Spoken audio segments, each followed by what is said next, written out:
You think you have crazy laws where you live? Yes. Wait till you hear about these crazy Florida laws that are still on the books. That sounds like fun.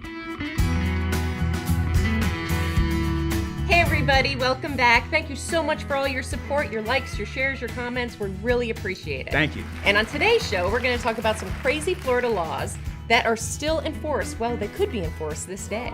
Well, some of them are probably amended. Like my first one I'm going to give you in 2013. When I moved back to Florida from California in 2012, they had all of these internet cafes and sweepstakes places everywhere. My wife was like, what is that? What is They it? look a little sketchy. What is it? Yeah. And it was gambling, right? It was gambling was going on in there. Mm-hmm. So thankfully, the legislatures, they decided to put a stop to this. Governor Scott, good job, put a stop to this.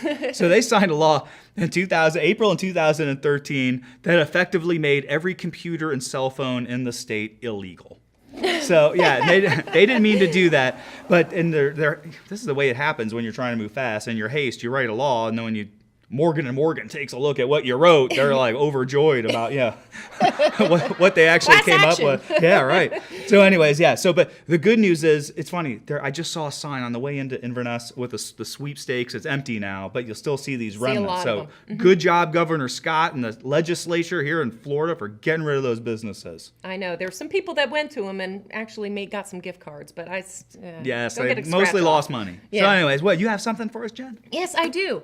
Women could be fined for falling asleep under the hairdryer at the beauty salon. How is it? Why do you think? I do not know because I think I had gone to jail a couple times. Well, if you fell asleep and you leaned your head across, could it light your hair on fire yeah, or but burn I would your think hair? that would be more of a liability issue of the salon, not necessarily the government being involved. Well, if with the someone's issue. burned, who knows who they might Yeah, sue. that's true. Yeah, well, I guess they made some. It had to have been started for one reason. We need Mr. Morgan to join us on the show. geez, Now I'm oh. thinking twice. That's a good one. Okay, here's a good one right here. I like this one. If an elephant is left tied to a parking meter, and here, look at this photo, the parking fee has to be paid just like it would be for an actual vehicle. Do you have any idea why this would be this way? I'm thinking possibly back to the circus days where there were a lot of And they circuses. still come here in the state of Florida. And there's little towns where they come for the winter time because they're out of work up north. Obviously, Yeah. it's freezing.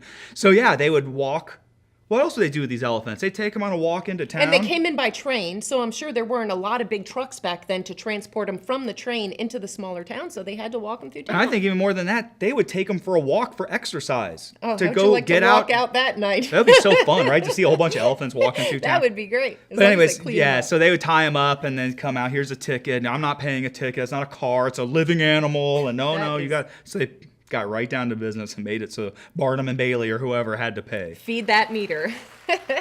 Matt, did you know that No. it is illegal for men to be seen publicly in a strapless gown? That's the first thing that I've heard that makes sense. And here's a photo of Drew in a gown. Sorry, honey. Here's a photo of me in a gown. Does any of this look good? Here's some other guys we found on the internet in gowns. Here's another one. At least my strapless gowns are safe. Oh boy, yes. Let's leave the strapless gowns to Kurt Cobain and the ladies. So thank you. That was a great good. one. Okay, I got a good one. I'm ready. And this is out of Sanford, Florida, down in Orlando, the Orlando area, and you can figure out why they decided it. Stage nudity is banned, with the exception of bona fide theatrical performances. So what that actually means is nudity is totally allowed, completely allowed, whatever you want to do, thanks to performance art, right? So you could have Gone with the Wind on a pole? Absolutely, whatever. I'm a yes, performance theatrical. artist. Yes, that's it. You know, I think down in Sanford is where they have the booby trap. Have you ever driven by the booby trap? Well, I'm gonna look it up. Here's a picture of the booby trap because I went home and looked it up and did more research. Oh, you're going to love this picture. So what do we have next, Jen? In Broward County, persons may not be inappropriately attired to work at hot dog stands. Yeah, that's funny because I thought I looked on the internet, started looking for that. So I mean bikini, right? Clad in a bikini. I hope Anna's not checking your history on Well- the computer. What's funny is that I did some thinking on that, and if there were two hot dog vendors and one of them was sort of like your classical sweaty, hairy Yeah, like Greasy hot Vinny, dog vendor, and there's Greasy Vinny's hot dogs. a young woman in a bikini. Yeah, I'm thinking do you- the math, people. Who are Where we you gonna going with? go? I'm going boom, bikini. So the other hot dog vendors must have raised a ruckus about this, and they put a stop to it. Yeah.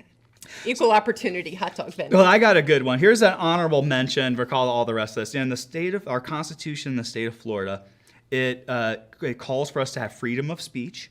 It allows for us to have a trial by jury, and it also provides for pregnant pigs to not be confined in cages. So in Florida, pigs have constitutional rights. So what do they consider a cage? A little itty bitty or a pen? Because, you know, the Cage. fair's coming. The fair's coming, so. They're temporarily in some of those pens and cages, and I if they're gotcha. pregnant, I think they have to have some space to go around so that they're not that's sweet. confined. So So anyways, yeah, thank you. Protect the bacon. Enjoy pigs. And that, I gotta tell you, that's why pigs having constitutional rights is why We love Florida. we are the greatest. We are the greatest. Thanks for watching our show. Thanks for supporting us. Thanks for feeding back. If there's a show you want us to do, let us know what it is. We would love to do it. Yeah, great And ideas. Jen, thanks for coming. Thanks, Matt. I love being here, and we'll see you next time on Fun in the Suncoast. Next time. Bye.